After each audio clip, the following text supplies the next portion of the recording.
Holly Cairns, please. Please. Thank you, Coillte.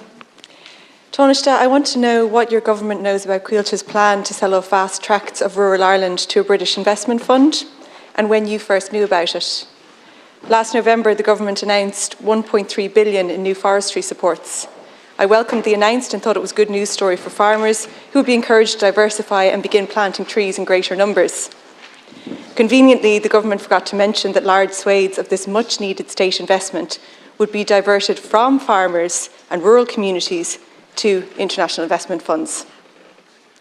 Earlier this month, Coillte announced it had done a deal with British investment fund Gresham House.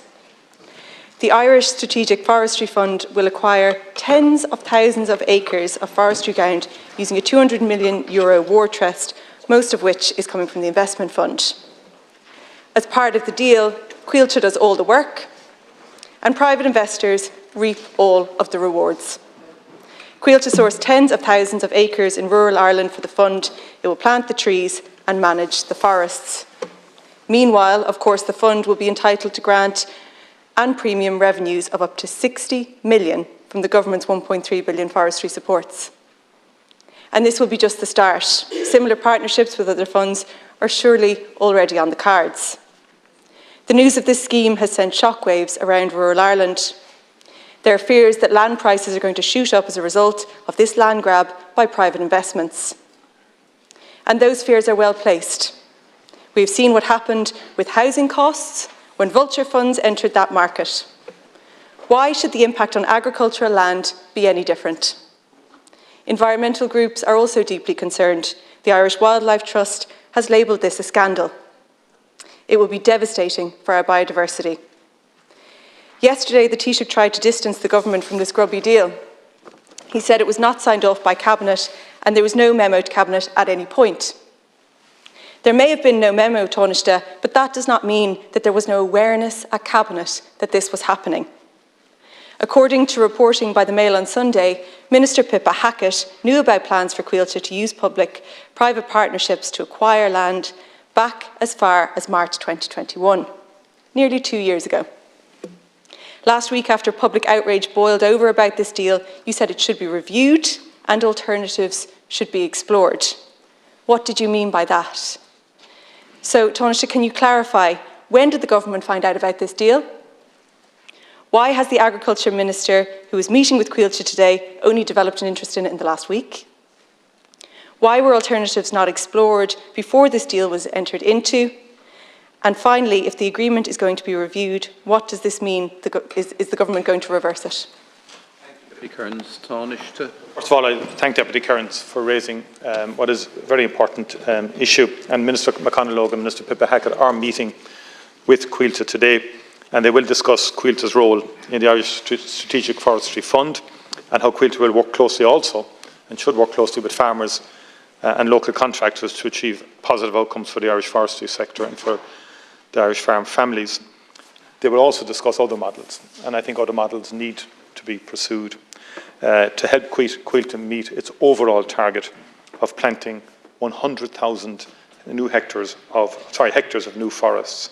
So it has to be seen in the context of the overall challenge, which is enormous in terms of where we're going from now and to where we want to get to in terms of forestry.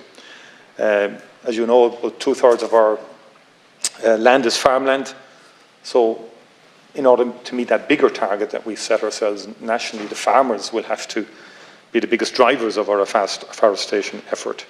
And our farmers will also be the primary beneficiaries of the new 1.3 billion forestry programme, 2023 to 2027. It's the largest ever investment by an Irish government in tree planting. And the premiums for planting trees will be increased by between 46% and 66% and extended to 20 years for farmers. So there's very strong incentives there for farmers to become involved in this new endeavour and agenda.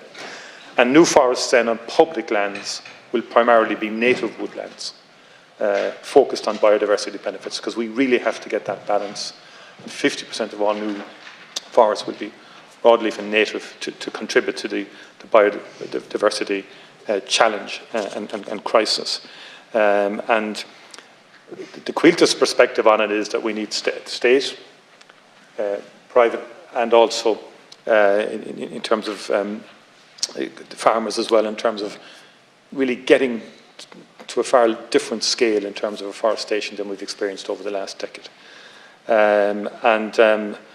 What Coillte are saying in respect of their partnership with the Irish Strategic Investment Fund and Gresham House is that about 1% of the current government target of 450,000 acres of new forests by 2050. That's what it equates to.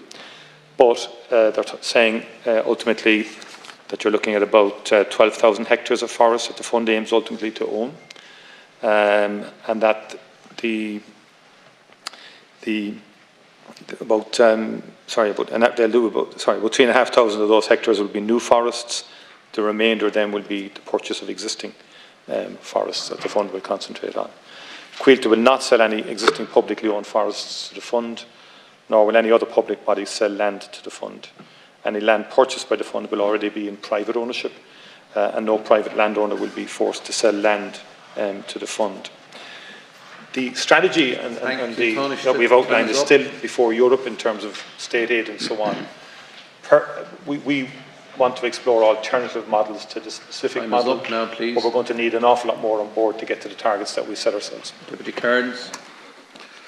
In one way, I suppose the only silver lining about this issue arising is that I'm glad we're finally having more of a discussion around agriculture, because I think we don't have a sláinte care for agriculture. We don't have the kind of closely monitored targets like we do in housing to see where the Minister for Agriculture is at in terms of meeting targets. But exactly the same playbook is playing out in agriculture that has in those other departments, and that's allowing the privatisation of a public good. And in the future, we'll be having exactly the same conversations about forestry that we have today about health and housing. Always the private interest being protected. So you're saying we're introducing these premiums for farmers to get. I'm saying, great, I welcome that. But now a private investment company are going to reap all of those funds that you've introduced, or a huge amount of them. And I think it's really, really good that this is actually being highlighted, because we don't have as in-depth discussions about agriculture. But we've seen this play out over decades of policy now. How well the supermarkets are doing quite well, and the farmers are price takers, not price makers. Larry Goodman's doing fine, and beef farmers are struggling to make ends meet. And this is the latest example of prioritising those private interests over the interests of farmers. Taoiseach, you didn't actually answer any of my questions, so I'm just going to repeat them quickly. When did the government find out about the deal? Why is the Agriculture Minister only shown interest in it now? Why are the alternatives not explored before the deal was entered into? And will the government review this decision and try and stop it? Government doesn't run Coillte. You know, Coillte is a separate, it's a semi-state, yeah, with legislation underpinning it, with a mandate underpinned by legislation. We can change that mandate, but that is the mandate. So government doesn't run every semi-state. And if it did, there would be problems. And the first people in the House complaining about government interference in semi-states would be, guess who? Correctly too, as well, the opposition. So that's an ongoing challenge. But to your basic point, though, farmers will benefit the most from the forestry programme and from the increase in premium. Farmers will benefit the most. And there will be no privatisation of public land. I've made that clear in my original statement. There will be no privatisation of public land. And that's the point. In fact, I would favour more state acquisition of land for forestry. I would be, and that's the position that the leaders of the government have discussed with the Minister of Agriculture. But again, we have to be careful of state aid compliance in terms of how we do all of that. And that's the issue. In terms of making sure that whatever we do, the more fundamental point, however, is we're not planting enough trees at the moment at all. We have to really exponentially grow the amount of trees, and particularly native woodlands. And I want more purchase of land for native woodlands in this country. We should really embark on that programme. Deputy